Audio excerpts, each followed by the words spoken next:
Ashama harka fuune akkam jirtan kabajamtoota hordoftoota keenya ardaan gaazexeessitoota keenyaarraa eegaleera. Ardaa gaazexeessitoota keenyaarraatiin karoora raawwii hojii baatiiwwan 9 darbanii kan bulchiinsa magaalaa Finfinnee fi karoora tarsimaa waggoottan 5 darbanii kan bulchiinsa magaalichaa irratti xiyyeeffachuudhaan marii garaagaraa taasisna. Ardaa keenyaarraatiin Abdiisaa Fufaa Zallaqaa Oljirraa fi anis Tisaa Dirribaa waliin ta'uudhaan marii garaagaraa taasisna. Hagadumaatti filannoon keessan EMN Plus sagalee dhalootaa yaa ta'u.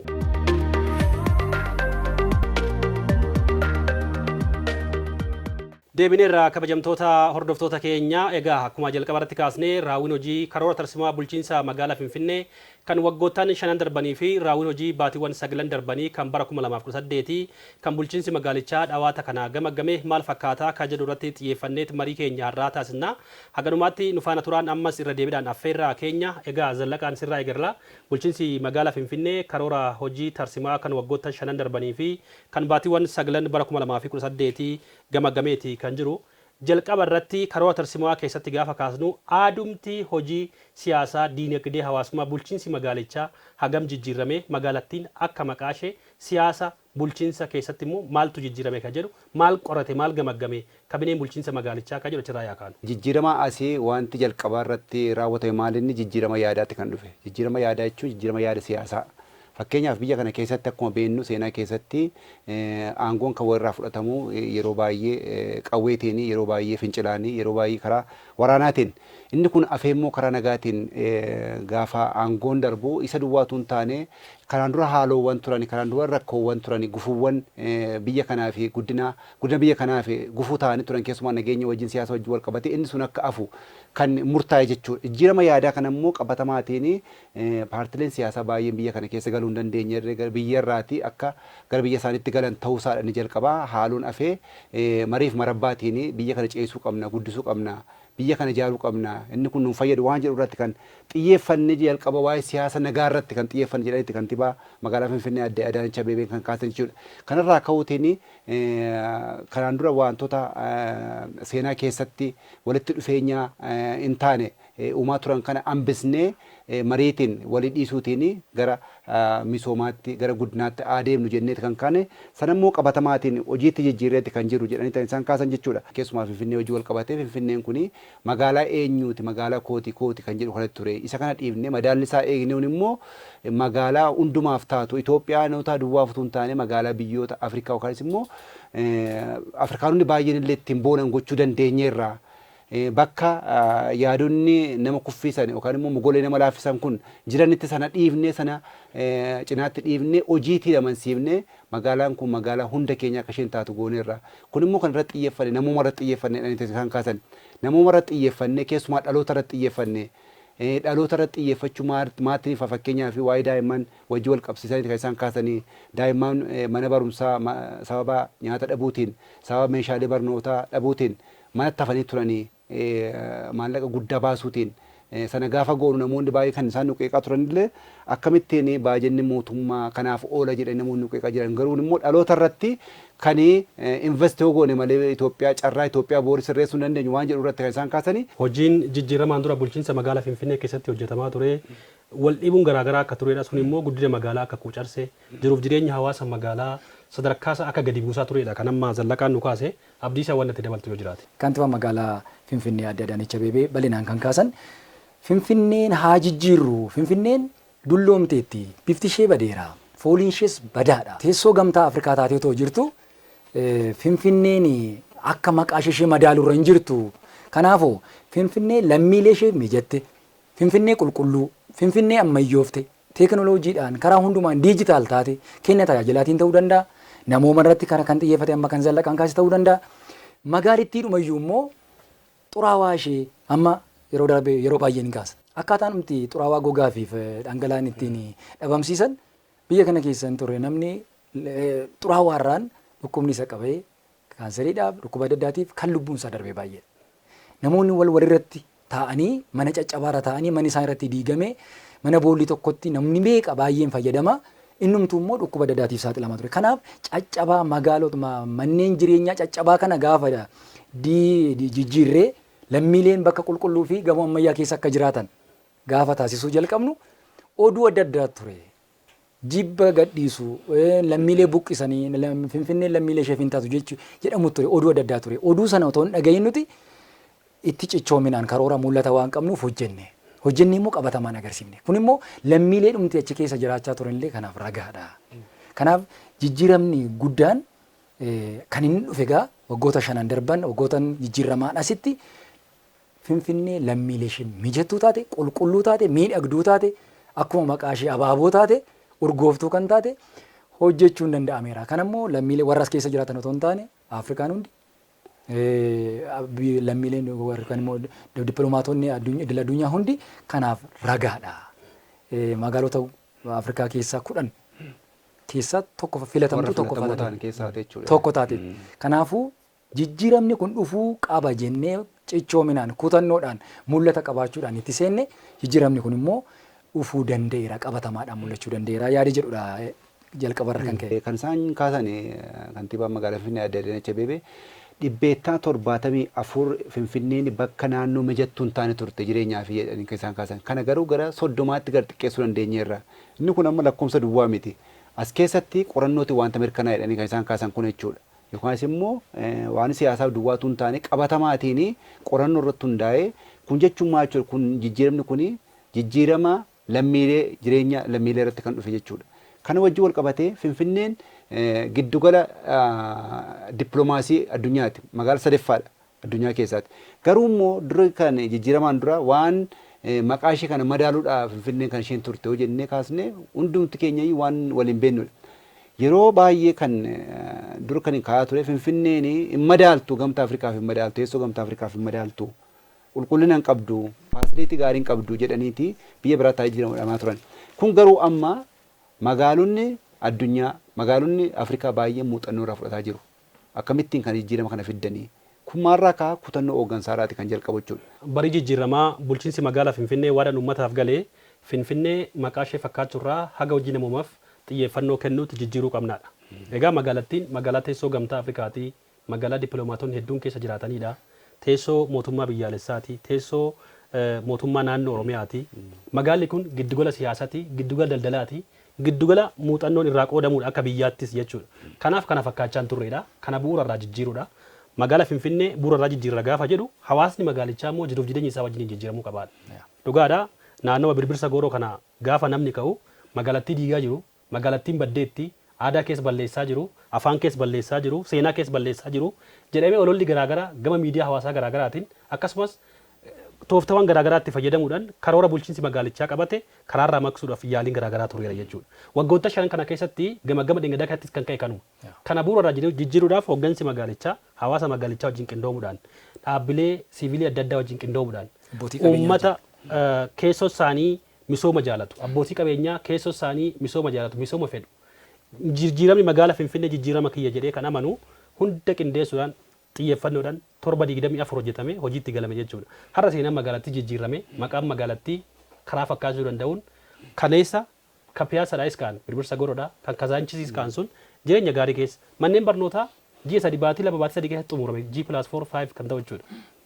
Akkasumas dhaabbileen fayyaa dhiheenyatti akkallattiin ittiin ijaaramaa ture bakki oolmaa dargaggootaa bakki oolmaa daa'immanii kan kaleessa namni daandiirratti gadi ba'ee bakka itti taphatu hin qabne daandiirratti gadi ba'ee immoo gaafa taphatu balaawwan garaagaraatiif kan saaxilamu Finfinnee keessatti hanna garaagaraatiif namni amma Finfinnee namni gaafa dhufu kaleessaaf dheengaddaa Finfinnee magaala itti saamamtuudha akkasittiin beekamti namni kutaa magaalaa garaagaraarraa kutaa biyyaa garaagaraarraa gara biyya kanaa gaafa dhufu hataminnaa laata saamaminnaa laata sodaa akkasitti ture jechuudha.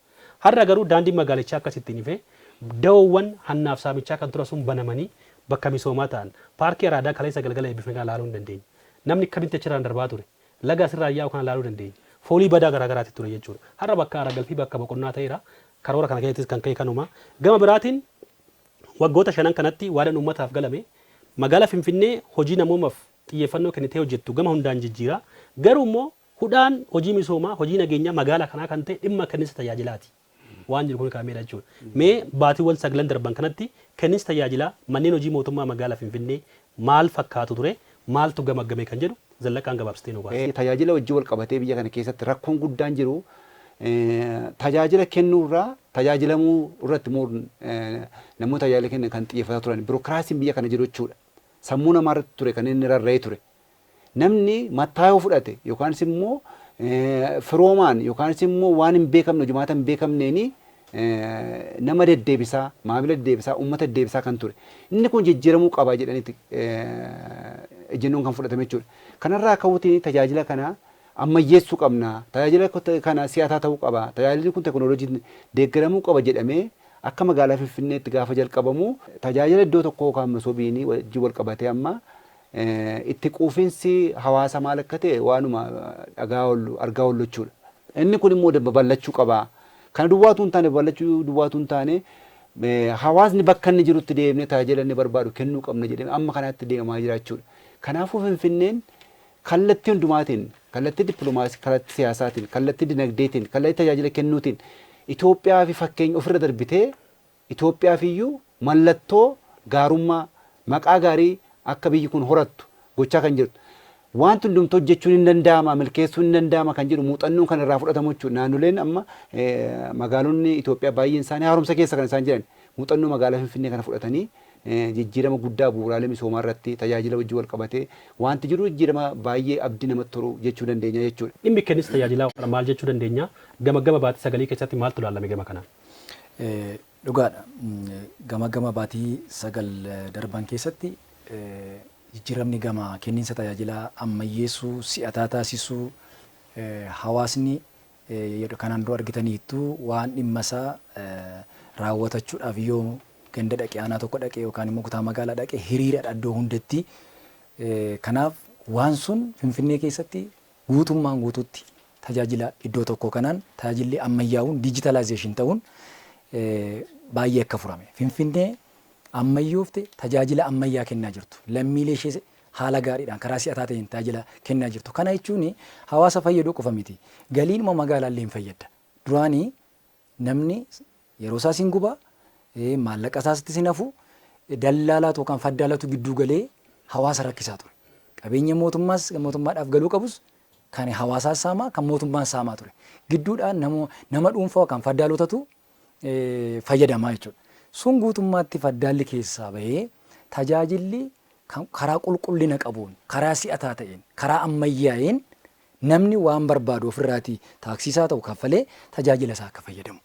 Anumaayyuu immoo gidduu galli iddoo tokko amma masoob kutaalee magaalaa hunda keessatti babal'ataa jira amma gara jaarra gaheera kun itti fufa hunda keessattuu amma immoo konkolaataadhaan tajaajila socho'a jedhamee namni bakka jirutti daandii jirutti iddoo hojii isaatti yookaan iddoo biizineesii isaatti otoo biizineesii isaarraa yeroo isaa hin gubiin sa'aatii isaa hin qisaasessiin tajaajilli kennamuu eegaleera jechuudha. Kuni magaalaa ammayyoofte magaalaa magaalota idil addunyaa wajjin dorgomaa taate filatamtuu taate haalli qilleensaa ishee mijattuudha. Turistoonni hedduun hin dhufu tajaajila adda addaa barbaadu boodarran kaasana waa'ee turizimii fayyaa bal'inaan hin kaasuu dandeenya boodarra Finfinneen gama maraan tajaajilli ishee gama hawaasummaan ta'uu danda'a gama barnootaan ta'uu danda'a gama maraan iyyuu tajaajila si'ataa fi ammayyaa ta'e kennuu irratti bu'aa guddaa akka galmeessite jijjiirama guddaa keessa akka jirtu kaleessa maal ture jettee yoo yaadde baay'ee sodaachisaa baay'ee jibbisiisaadha yaadachuu iyyuu namni hin barbaadu dhugaadhaa jedha namni amma masooba kana dhaqee tajaajilamee daqiiqaa muraasa keessatti fixatee dhimma isaa bakka xumurtaniitu gaafa jedhuuni dhugumaayii maaliif sammuun kaleessaa sun hin barre namichi dhimma isaa fixachaa turre waan ta'eef miira shakkii keessa taa'ee jechuudha. Maallaqa hedduu kaffalee mattaa dallaalaan faddaalli gara meeqatti isa oofee yeroo isaa gubee guyyaa torbaan waan guyyaa tokkotti daqiiqaa muraasa keessatti fixatu torban lamatti ji'atti kan hin xumuramneef ture duraan maraan martoo ture.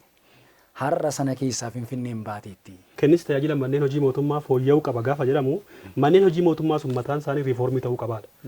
Jijjiiramaan boodas magaalli Finfinnee kan hojiitti galee dhaabbileen riifoormii ta'uu qabanidha. Sirriitti ijaaramuu qabanidha. Dhaabbileen magaalaa Finfinnee madaaluu danda'an ijaaramuu qabu. Achi keessatti immoo humni namaa gahoome teekinooloojiitti kan madaqe gahumsa kan qabu jiraachuu qaba. Karaa jedhamu sanaan dhaabbileen riifoormii ta'an. Jijjiiramaan dura yaadattu yoo ta'e manneen hojii mootummaa bal'aan isaanii kan waliin fakkaanne illee bakka itti walitti makamaa turantu ture jechuudha. Kan wal fakkaatan hojimaan isaanii tokko ta'e yoo walitti hidhatanii waliin hojjetan malee milkaa'ina karoora isaanii keessatti rakkoon isaan quunnamuu danda'a jedhamee yaadaman immoo adda addaa bakka itti ba'aa turantu ture jechuudha. Kana riifoormii ta'e dhaabbileen erga riifoormii ta'e hojjetaan riifoormii ta'uu qabaadha. Hojjetaan kun immoo gahumsaan qormaataan naafusni isaa maal fakkaata akka jiru madaallamee akkaataa isaan riifoormii ta'e gara hojiitti galame. Jijjiirama isin kaastan kun bu'uurri isaa achirraa deemee dhufe waan jedhu sana. Egaa magaalattii keessatti rakkoo guddaan kan ture immoo tanaan dura kennis tajaajila wal qabatee haadholiin daa'ima qaban keessattuu iyyuu daa'ima manatti gatanii dhufu. Mana hojii sana dhufu tokkoffaa qalbiidhaan mana ooluu jechuudha. Daa'imni kiyya nyaatte moo nyaanne dhugde moo dhunne beelofteetti laata rafteetti laata waan jedhamtu ture. Hojjettuu mana keessaa akkamittiin qabdeetti laata kan yaaddoo akkasitti ture jechuudha. Kana hambisuudhaaf oolummaan bakki daa'imman oolummanneen hojii mootummaa keessatti akka mijaa'u godhamee jechuudha. Achuma keessattuu iyyuu immoo deeyikeerii sana yoo barbaadde haati dhaqxee ilaaluu dandeechi, nyaachisuu dandeessi, harma kennuufii dandeessi. Seetira tokko keessatti immoo wanni ani arge moobaayila isaanii walitti hidhateera jechuudha. Manni sun kaameeraa qaba. Deemuun isheen barbaachisu haadha sana. Achi keessaa sarchi gootee kutaa ciisicha daa'ima ishee sana akkamitti irratti daa'imni koo kan jedhu ilaaluu dandeechu. Hojii illee biizii yoo goote jechuudha. Yeroo nyaata barbaaddetti qaamni nyaata ishiidhaa kennu immoo mootummaan mindeessee qacaree achi keessa jira. Fayyaadhaan wal qabatee achitti kan fayyaa isaanii immoo yaaluu qacaramee achi keessa jira jechuudha. Kun waan addaatti jijjiirama guddaadha. Gama biraatiin manneen hojii mootummaa keessatti tajaajila fooyyessuun akkasittiin eega yaadame hojjetaan mataan isaa immoo waan isaa barbaadamu guutamuu qaba. Magaalaa kana keessatti jireenya guyyaa guyyaan dabala. Jireenya guyyaa guyyaan dabale kana immoo mindaan hojjetaa mootummaa gahuu dhiisuu mala. Hin gahus immoo bu'uura irraa gaafa laaltu. Hojjetaan mootummaa kuni akka nyaataaf hin rakkanneef kaaffeen sadarkaa isaa eeggate mana hojii mootummaa keessatti baajanni mootummaadhaa itti ba'ee akka sirriitti ta'e jechuudha. Akka qophaa'u ta'e jechuudha. Meeshaalee bu'uuraa kan akka zayitaa, sukkaara, maal kana immoo achuma keessatti suuqiin akka mijaa'u. Daldaalaan tokko gidduu osoo hin galiin, fandaalaan osoo gidduu hin galiin achi gatii madaalawaan akka hojjetaan kun bitamu karaa kanaan ta'ame. Geejjibni immoo magaalaa kana keessatti rakkoodha. Yaa'insi tiraafikaa wal xaxaatu jira. Yeroodhaan baatee yeroo mana keetti hin galtu. Kanaafis akka yaaddu. Hojjetaa mootummaadhaaf deeggarsa geejjibaaf taasifamu biiliyoonaan lakkaa'amuudha. Kanallee kaasaa turan gama raawwii sanarratti erga ammatti kaaste keessumaa waa'ee daa'immanii wajjin deekerii wajjin Finfinnee guddisa daa'immaniif Afrikaarraa baay'ee mijattuu taate sadarkaa olaanaadhaan jechuudha. Akka Afrikaatti kanaan xiyyeeffannoo itti kennee mootummaan keessumaa bulchiinsi magaalaa Finfinnee hojjetaa jiruun daa'imman kana yommuu kaasnu barattoota. Daa'imman sooraa yuunifoormii yookaan immoo uffata dambiitiif meeshaalee barnootaa soorrata amma duraan warri harka qalleeyyii ta'an yookaan immoo qabeenya gahaa hin qabne baay'ee rakkatu turan. Daa'imman mana barumsaa irraa hin harca'u. Sababa nyaata dhabaniif yookaan immoo sababa uffata dambii dhabaniif yookaan meeshaalee barnootaa waan dhabaniif maaltu ta'e egaa Finfinnee keessatti Finfinneen daa'imman ishee yookaan barattoota ishee akka soortu kun magaalaa adda ishee taasisuu baasu ittiin illee badhaafamteetti akka addunyaattis akka Afrikaattis maanguddoota kunuunsa maanguddootaa giddugala kunuunsa gara 30 ol duraan qoshee yookaan bakka gatamurraati maanguddoonni biyya kanaa bu'aa guddaa buusan tajaajilan gaafa dadhaban dulloomaa gaafa deeman nama isaan gargaaru dhabanii waan nyaatan dhaban har'a giddugala soorataa hedduutu jira. Nageenya wajjin wal qabatee magaalaan Finfinnee magaalaa addunyaa keessa nagaa qabdu jedhee kanneen filatamtan keessaa tokko ta'uu ishee isaan kaasan. Kun immoo callisee miti kan dhufe yookaan immoo yakka hojjechuuf yaadoon dhibnaanii nagaan kun kan dhufe miti. Inni jalqabaa nagaa hundumtuu abbummaatiin akka inni qabatu hawaasni abbaa nageenyaa akka inni ta'u gochuudha inni jalqabaa. Hawaasni nagaa qabu immoo nagaan akka inni mirkanaa'u gochuu danda'a jechuudha. Sababiin isaas nagaa waan yaadde duwwaa yookaan immoo waan feete duwwaa hin dhufu. Kanaafuu hirmaannaa hawaasaa wajjin wal qabatee akkasumas immoo kanaan dura kanneen yakkootaa fi saaxilan fakkeenyaaf daandii wajjin wal qabachuu danda'a. Akkasumas immoo bakka tokko tokkotti manneen akkaataa isaan itti ijaaramu wajjin wal qabachuu danda'a. Inni kun gaafa fooyya'aa deemu yakki gogaan illee baay'ee akka inni xiqqaate kan isaan kaasan. Inni kun immoo addunyaa keessaa amma Finfinneen bakka teessoo dippiloomaatotaa akka isheen taatu bakka konferensiiwwan garaagaraa gara 200 ta'an magaalaa kana keessatti Finfinnee taa'aman kuni callisanii miti kun kan dhufe Itoophiyaa keessa. Finfinneen nagaa waan qabduuf keessummoota ishee mijattu waan taateef lammiileen ishees immoo nageenya kanarratti xiyyeeffannooti waan hojjetaniif waan hirmaataniif ta'uusaa kan isaan kaasan. Magaalaa gaafa ijaartu kennis tajaajila manneen hojii mootummaa gaafa fooyyessitu hawaasni magaalichaa immoo fayyaan isaa eegamuu qabaa jechuudha. Akka biyyaattis dhibee dursanii ittisuu yaalanii immoo fayyisuudha. Gama kanaan karoorfamee irratti illee hojjetamaa kan jiru magaalli Finfinnees achumarraa fudhattee karoora tarsiimaa fayyaa qabdi jechuudha. Mee gama fayyaatiin hojiin hojjetama mala fakkaatu gabaabsinee yaa kaasu. Magaalaa Finfinnee giddugala turizimii fayyaa gochuu fi hojiiwwan hojjetamaa jiran hospitaalonni gurguddoon ijaaramaa akka jiran kan isaan kaasan. Isa duwwaa miti tajaajiloonni kanaan dura fayyaa lammiilee eeguuf kennamaa turanii baay'ee boodattafaa kan turan, baay'ee walxaxaa kan turan, rifariin kan itti baay'atu kan ture. Amma garuu qindoominni jiru teknooloojiitiin, ga'umsa humna namaatiin, ilaalcha tajaajilaatiin wal qabatee jijjiiramni jiru amma jijjiirama bu'uuraadha. Iddoo baay'eetti amma namoonni baay'een amma qabeenya waa qabanii biyya alaa deemanii kan isaan yaalamaa turan. Maallaqa guddaan kan isaan baasaa turan. Isa kanallee hambisnee biyyoota kan biraa dhufanii akka isaan Finfinneetti yaalamuu danda'an. Turizimii fayyaa babal'isaa jirra. Isa kan immoo milkeessaa jirra kan isaan kaasan. Isa duwwaa miti hospitaalota gurguddoo 4 ijaarreerra.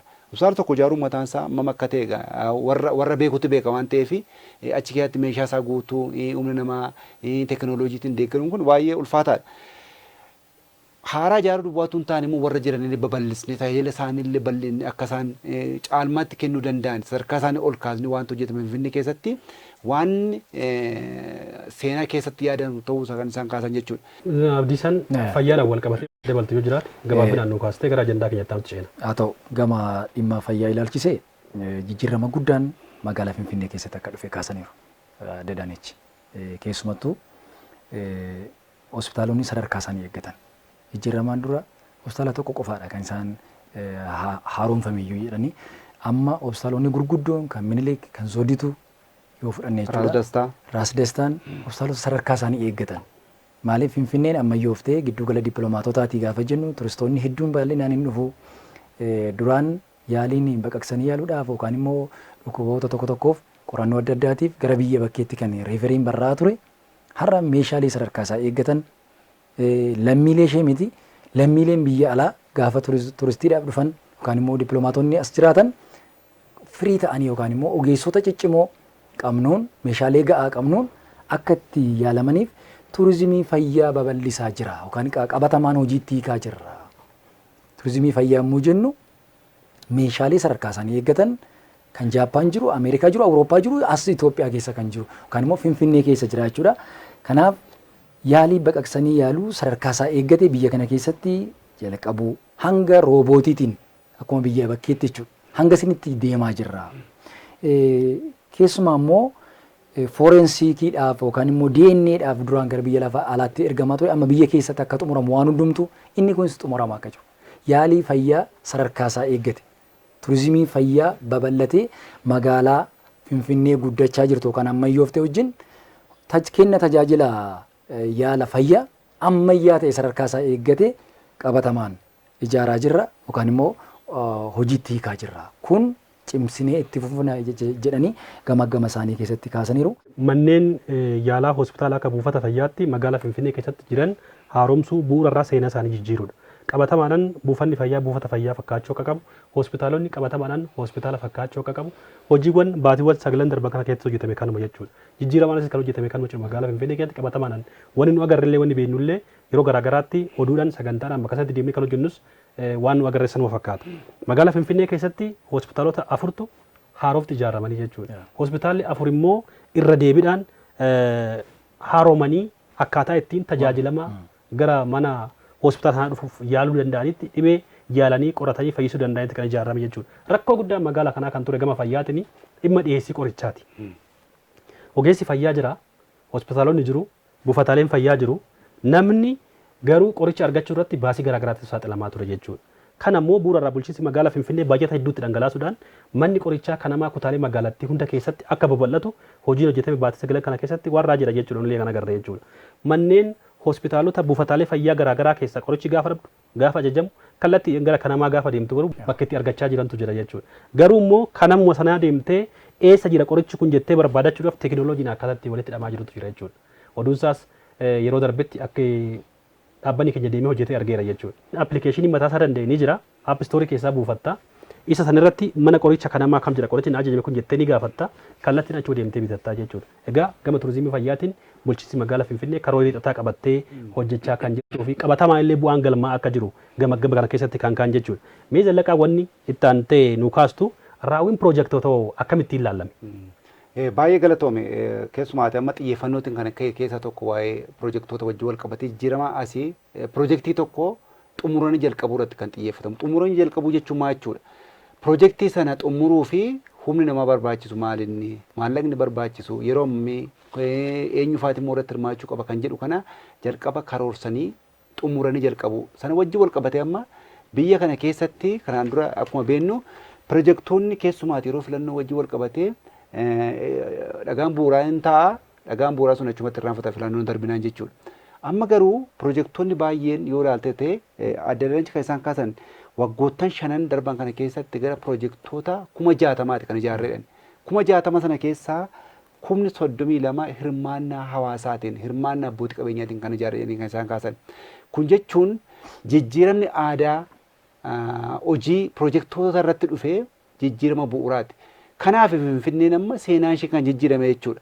Kanaan dura pirojektoonni gaafa ijaaramanii seektaroonni garaagaraa waliin beekani, waliin dubbisani. Tokko yoo ijaaru tokko hin diiga. Amma garuu jalqabuma walootiin eenyu maal akka hojjechuu qabu. Gahee isaanii walii qoodanii waan jalqabuu fi pirojektoonni yeroo isaan eebbifaman yeroo tokko tokko yoom jalqabe waanta jedhamutu jira. Yoom jalqabee waan kun yoom xumurame waanta jedhamutu jira. Kun wajji wal qabatee aadaan hojii jijjiiramu. Aadaan hojii jijjiiramuun kun immoo sa'aatii 24 guyyaa 7 guutuu aadaa hojii jijjiiramu. Duraan pirojektoota hojii wal qabatee saamichaa fi hanna guddaatu turedha. Iddootti bajanni mootummaa nyaatamaa turee fi qisaasamaa ture tokko pirojektoota hojii wal qabateeti. 60,000 jalqabanii xumuruu jechuun waan salphaa miti. Akkasumatti Gashan keessatti. 60,000. Duraan argitee ta'uu ta'e al tokko dhagaa bu'uuraa kaa'ama.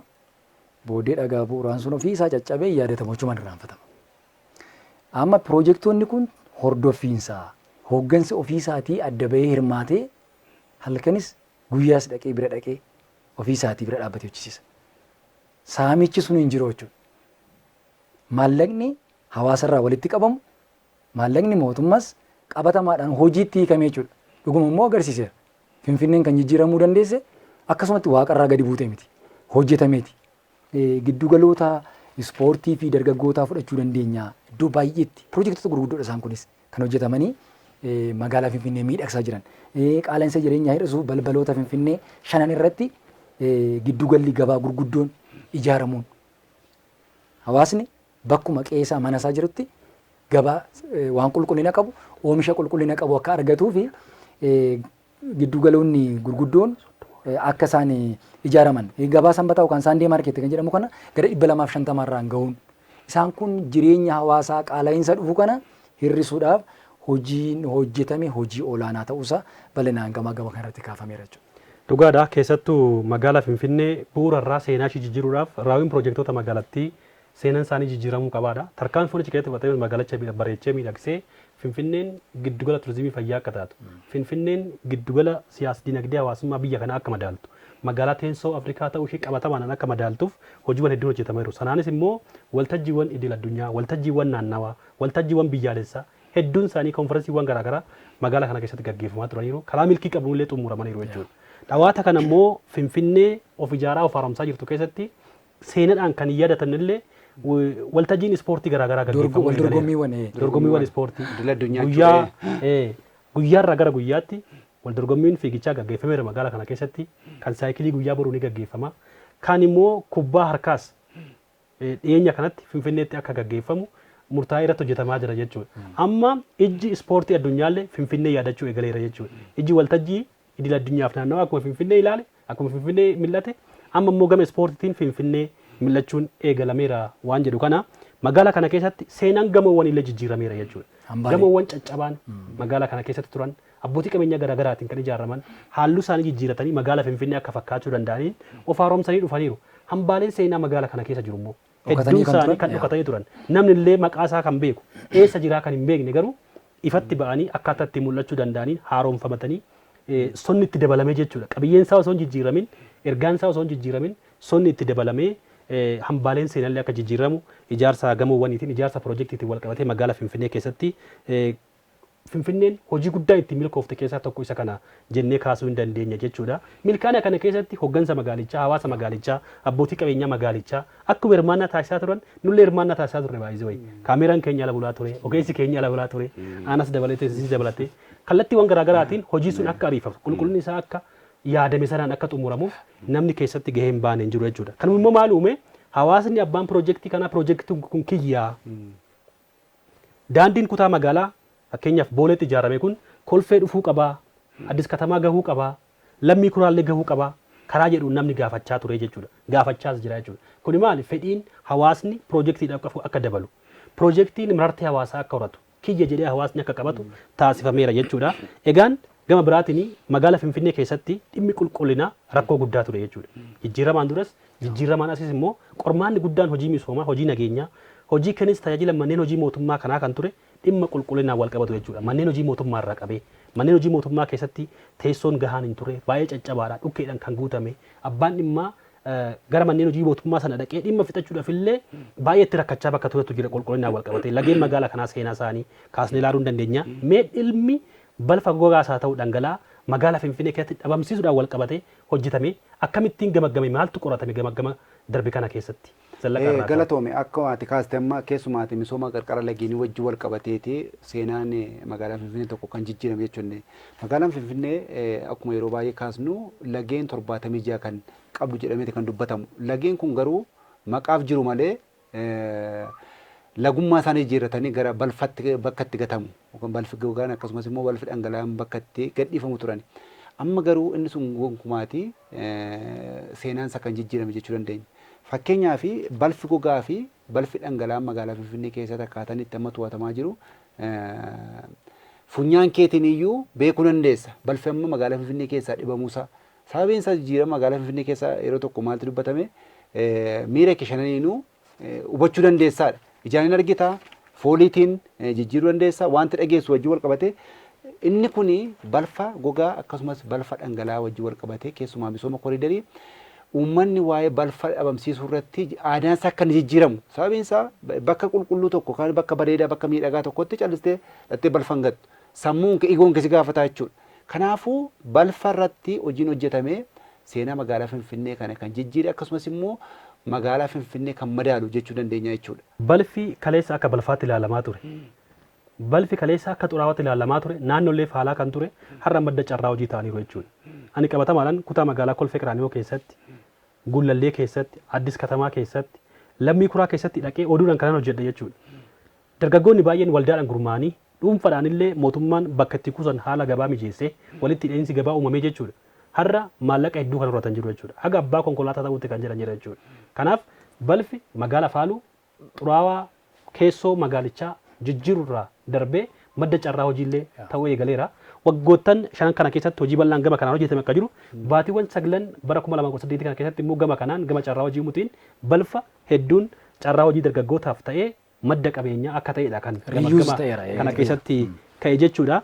Akka waliigalaatti gama kana keessatti kan ka'e kantiibaa Daanachillee ergaadhumaa kan dabarsan hojiileen misoomaa, hojiileen nageenyaa, dhimmi kennis tajaajilaa akkasumas carraa hojii uumuu dhimmoota hedduutti milkaa'inoonni hedduun jiraatanis waa hunda xumurree keessaa hin baane waan ta'eef boqonnaan dura xumuramus boqonnaan itti aanu kanaa ol cimnee hojjechuu nu gaafata waan ta'eef kanaa ol aarsaa kaffallee hojjechuu nu gaafata waan ta'eef kana hojjechuuf immoo hawaasa misooma jaalatu, hawaasa misoomatti amanu, hawaasa nageenyatti amanu uumneerra of harkaa qabna waan ta'eef caasaa kana qabannee hojjechuu nu rakkisu waan ta'eef ammallee hoggansi cimee hojjechuu akka qabu. Jala jalaa waan hojjetamu gabaasuu akka qabu, hawaasatti himuu akka qabu, odeeffannoo yeroo yeroodhaan uummataaf kennuun akka itti jiraatuu fi waan hojjenne gaariidha. Kanaa ol immoo hojjechuudhaaf daandiin amma qulqullaa'eera. Waan irra deemnu mijeessineerra waan ta'eef hojjechuu hin dandeenya waan jedhu kanaan gamaggamni irraa hojii karoora tarsiimaa waggaa 5 fi kan baatii 9 bara 2018 kanaan xumurame jechuudha. Kabajamtoota daawwattoota keenya ardaa gaazexeessota keenya irraatiin dhimma karoora tarsiimaa waggaa 5 bulchiinsa magaalaa Finfinnee fi karoora raawwii baatiiwwan 9 darbanii kan bulchiinsa magaalichaa irratti xiyyeeffachuudhaan ardaan gaazexeessota keenya irraa kana gammaatti daawwachaa turtanidha. Abdiisaa Fufaa, Zallaqaa Oljirraa akkasumas anis Sisaa Dirribaa ardaa keenya har'aa mariisisuudhaan mari'achuudhaan waliin turre haga torbanitti nagaatti.